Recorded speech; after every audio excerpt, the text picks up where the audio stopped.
Welcome back to Mascara and Magazines. Today I want to talk about some tips, the process, that kind of what I do when looking for a firearm, a firearm, whether it's your first or fifth or 10th. The process is a lot of the same for me. So I enjoy going to gun stores. I enjoy just looking and shopping. And, you know, if we go to the range or go shooting with a friend, I'll shoot with Ahab. It doesn't bother me.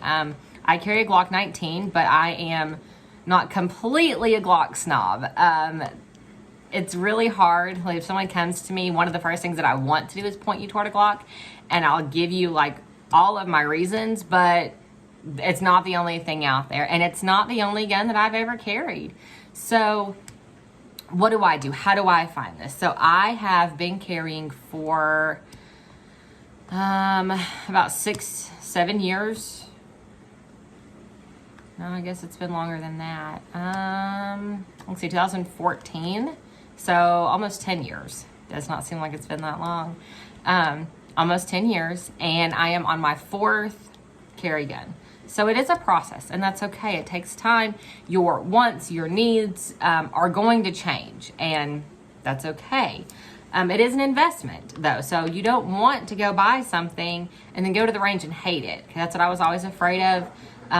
I mean, some of the guns that I've had, you know, $600, $700, $800, and that's a lot to just drop and then not even like it. So I am cheap, so it's hard for me to spend that, but that's okay. So I like to go to gun stores. I like to shop. I like to just hold and look and all of that. So one of the things my husband and I like to do is go to a big store, where, you know, it is a big box store, but they have lots of options.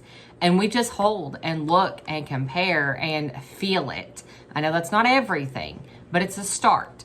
You know, I'm in a few women's carry groups just to share ideas and, you know, offer support. And it's just, I like the gun community, and I see what other people are carrying. I am very happy with my Glock. I have no reason, you know, to leave that. But it's just interesting hearing other people's opinions. So that's something you can do. You can join some of those groups and ask, you know, what are you guys carrying? How are you carrying it? How do you like it? Things like that. For me, when I first started, some of the things that I looked for was small. I wanted it to be small, where I could easily conceal it, so that meant it was going to be light. I wanted a 9mm, so that meant it was going to be snappy. No one really correlated that to me. No one said, you know, as long as you stay in this subcompact group, it is going to be snappy. Some gun stores, if you go and you're a woman, that the first thing they want to do is give you this little J-frame revolver as if you can't do anything else. I will not buy from them. That's insulting. So look, hold. If you like revolvers, great. But as a salesperson in a store, that should not be the only thing that they try to give to you, is what I'm saying. So go hold things. Go shop, hold things, price compare while you're at it. If you have a buddy that, you know, has a gun or several guns, or maybe there's something that you were like, hey, I like that. Borrow it, shoot it, go to the range with them, okay? Hold these things. This is an investment, like I said. So you can do that. Go to a range that lets you rent guns. There's been times that we've done this. I was kind of in between. I didn't really know where I wanted to go. I think, I don't remember if I had a SIG or a Kimber. The Kimber Micro 9 was my dream gun, and I got it, and I traded it. So, you know, and that's okay. It happens. But I went to a range and rented several. I think we rented like 5 or 6 that day. And it was like a $10 fee to rent all the guns, but you had to buy their ammo and use their ammo plus the range fee. So yeah, it's gonna be like $50, but you're gonna be able to hold it and shoot it and operate it. You know, if this thing is constantly jamming, if it's not comfortable to shoot, not comfortable in your hand, if you just cannot get this thing racked, you don't want to spend $600 to buy that, you know, or whatever the cost is. So that's part of my process. That's what I do. YouTube like this. If you're watching this video, you've already found the YouTube world. So, watch other shooters, listen to what they're saying. When I first started, I wanted a safety. I wanted a manual safety, an external safety. I wanted something small. I wanted a 9mm. And that's what I stayed with for a long time. And then I went to Glock, and I wanted a Glock 19. I wanted something a little bigger. I needed to branch out, and I needed to see if this was better. I needed to get out of that subcompact world. There's a place for it. I'm looking for another subcompact currently, just for, to tuck in a belly band or something that's I can wear with dresses or something small. There's times that you want something small.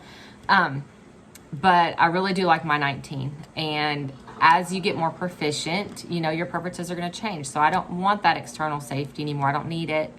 I've learned to dress around my gun. Really, I don't feel like I've really given up anything. It's just more conscious of, patterns work better and flowy things work better, and like a vest or a jacket, really conceals very well.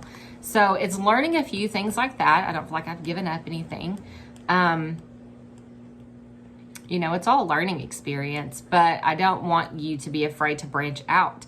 If your husband or your friend or the gun store, whoever, is only giving you revolvers, if they're only giving you firearms that are 380s and 22s, or, a 6 or 7 round 9mm, then try them, but don't be afraid to branch out. Don't look at something and say, oh, that's too big. I could never carry that. I could never shoot that. You don't know that.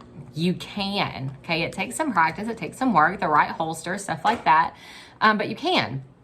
So the tips that I would give you for looking for that firearm, go to a range and rent them. Try several of them, and don't even make a decision that day.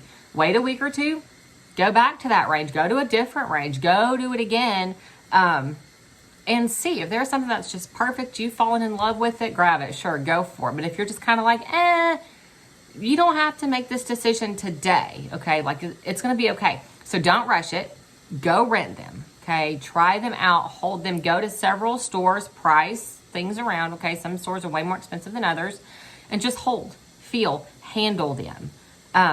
That's going to be some of the best things that you can do. And like I said, this process will be different for everyone. Someone else might give you different advice, and that's fine. But take your time, do the research, read posts and blogs, and listen to the YouTube videos. Like I said, this is an investment. This is money that you don't want to spend, and then you're not happy with what you've gotten.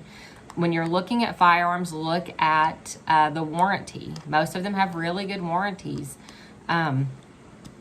See how they handle those things. Reviews on customer service, that's important to me. There's one company in particular that I just don't like. I've shot a few of their firearms, and they were just not quality to me. They were way too hard to operate and manipulate, and customer service wasn't good. So it could have been a lemon, but things like that are important to consumers. So we've dealt with Glock customer service. I've dealt with Streamlight customer service. I've dealt with Trigicon customer service and HoloSun customer service, and they're incredible. Top notch, no issues. Crossbreed Holsters customer service, I've also dealt with them. So look at the ratings on their customer service. Look through their website. How hard is it to find their information to get a hold of them? A lot of websites, I know Glock for sure, you can compare firearms. So if you're looking at a 19 and a 43, it'll show you the size, the weight, the capacity, weight for a loaded magazine versus an unloaded magazine. And that's a really good visual. So look at those websites. Don't be afraid to just go to a gun store, look at a couple, hold a couple, and say, okay, thanks. You're not obligated to buy. That's what they're there for. And especially if they, are part of the gun community. Some of them just work there, it's not really their thing. But some of them that are in the gun community, they're going to share their experiences. They're going to tell you, hey, we sell a lot of these, or my personal opinion is, whatever. Strike up a conversation with someone else at the counter. So this is something that I do a lot. My husband thinks it's hilarious. I'll go talk to other women, customers, when they're looking, and especially when their husbands are with them, love my husband, I really do. But sometimes It's not the best idea to go gun shopping with your husband or training with your husband, you know, for the very first time.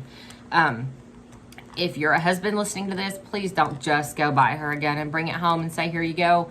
This is her decision. This is something that she has to be comfortable with. She has to learn to manipulate and practice with and be comfortable with. You know, if my husband were to just bring me home a revolver or a certain brand of gun or something that didn't have certain options, I'm gonna have to look at him and say, thanks, but I don't know why you did this. This isn't what I wanted.